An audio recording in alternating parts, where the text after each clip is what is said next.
احنا كأننا في مناظرة كده مع حضراتكم جميلة يعني إيجابية. دكتور، يعني دكتور حسن، دلوقتي لما بنتكلم عن هذا الملمح النبوي، ولما بنقول مجال الرؤية لدى الإنسان ولدى الحيوان وتعاملنا معاه وارتباطنا بيه، ويعني الرؤية الإسلامية في ذلك.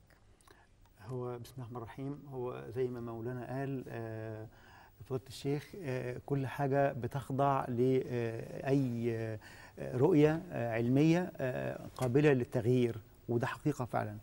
لكن هي مجرد رؤية ولا تتعارض مع الدين.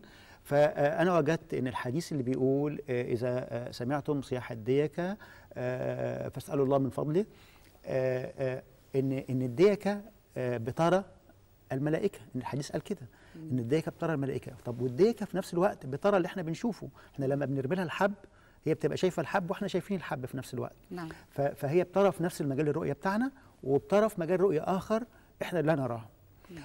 والحديث الآخر اللي بيقول إذا سمعتم الحمار ينهق فإنه رأى شيطان فتعوذوا بالله.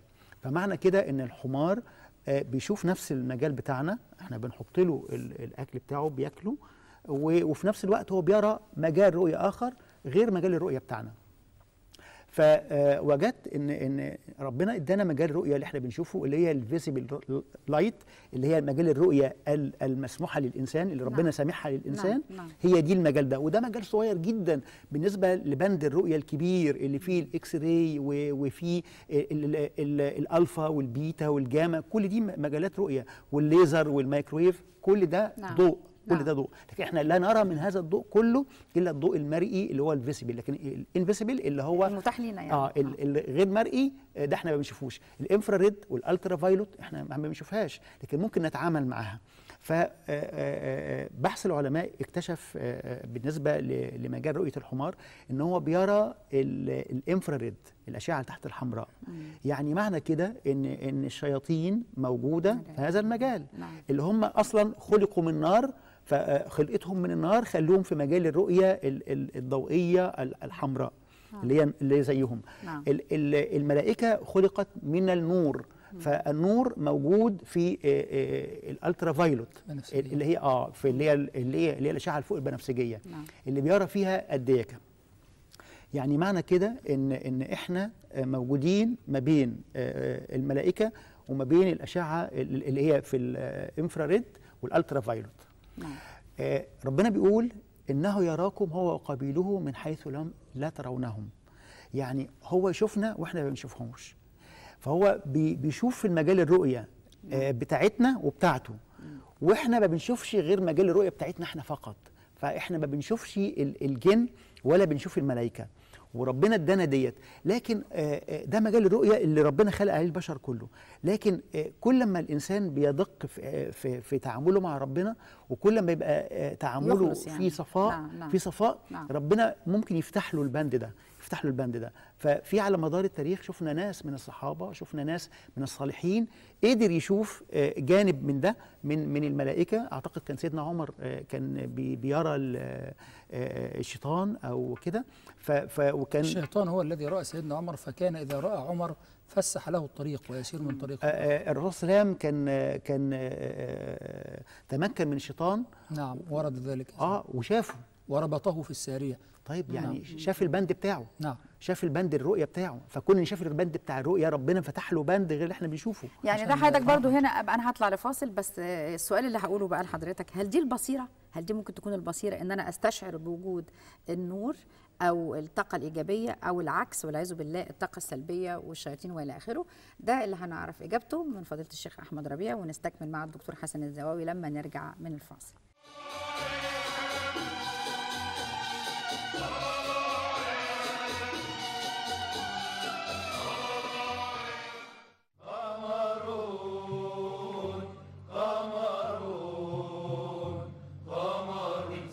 النبي قمرون وجميل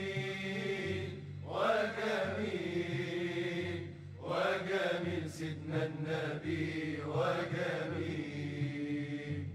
سبحان من أسرى بخاتم الأنبياء للمسجد الأقصى في ليلة الإسراء.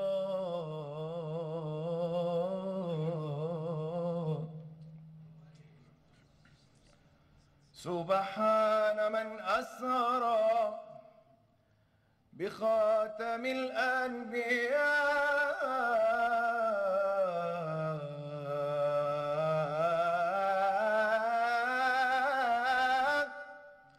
للمسجد الأقصى في ليلة الإسراء.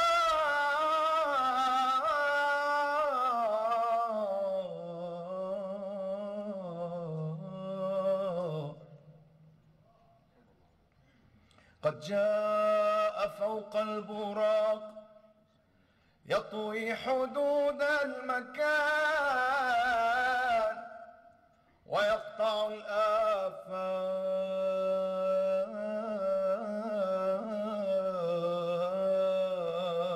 الآفاق في غيبة من زمان. قمرون قمرون قمر سيدنا النبي قمرون وجميل وجميل وجميل سيدنا النبي وجميل.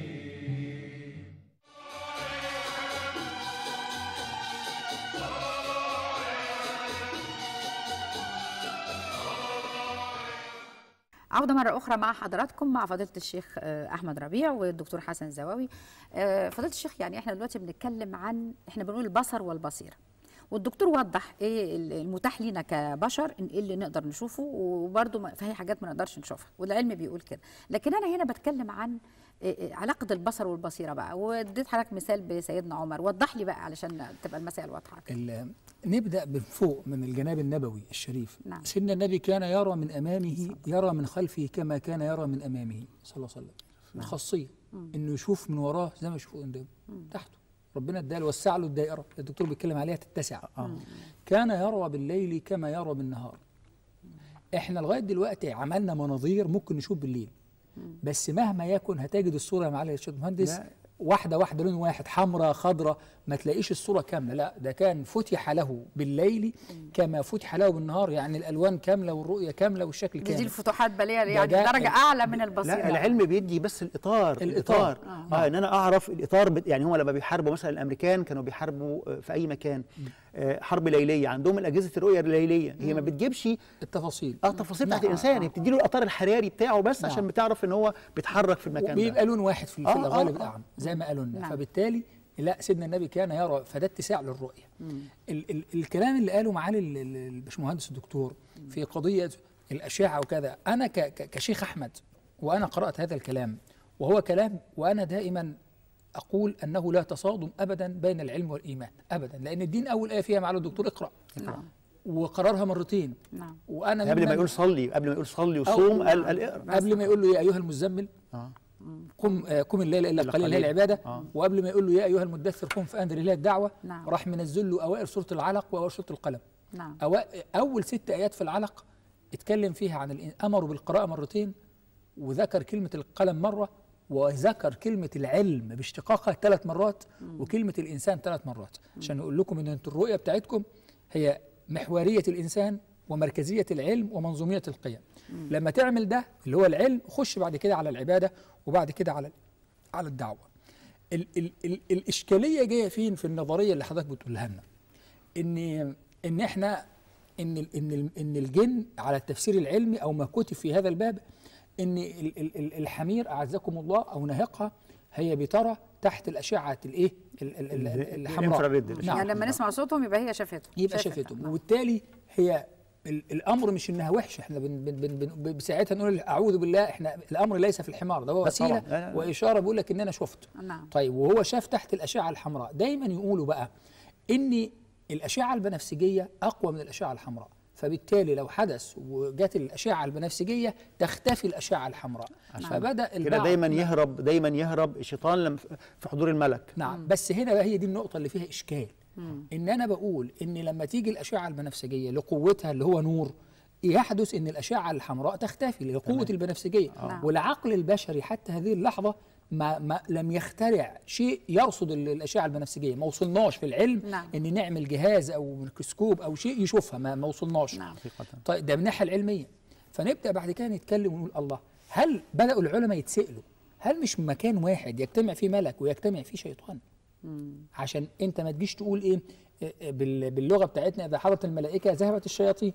هنا بقى ان انا متفق مع معالي الدكتور في تفسيره العلمي، بس بيقول لك استنى شويه، طب ما انا معايا ملائكه اللي هم يعني يتعاقبون علينا بالليل والنهار، ومعايا القرين بتاعي، وما عنديش في الوحي الشريف اللي يقول لي انتفاء اجتماع الملائكه والجن في مكان واحد.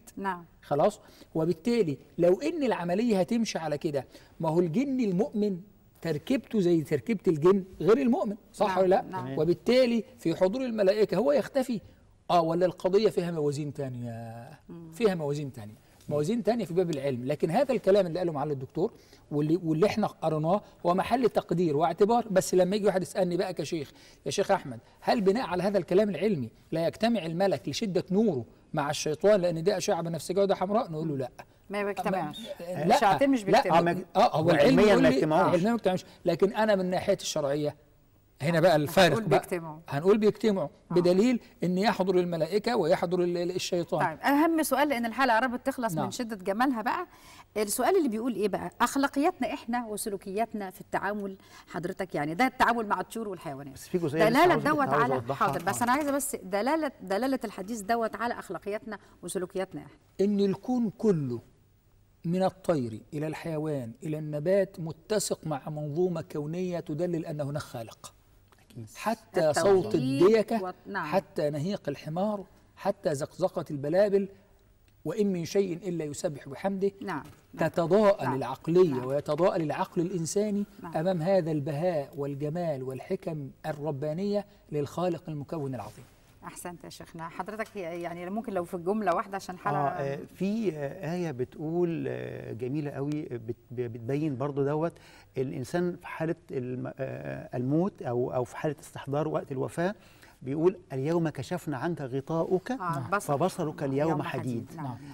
أنا أتصور التفسير دوت ان في وقت الوفاه ربنا او خلاص قرب الوفاه اللي ما فيش فايده ان انا الواحد ممكن يستغفر او يرجع او كده، ان ربنا بيفتح البند بتاع الرؤيه. بدل ما كنت بشوف بند الرؤيه الصغير ده، لا انا بشوف الانفراريد والالترا فايلوت واشوف بند الرؤيه كله. عشان كده الانسان وهو بيموت بيقولوا عليه لو كان بيبتسم بيبقى ان هو راى الملك، ان ربنا بعت له ما يبشره اشارات يعني راى الملائكه فعلا.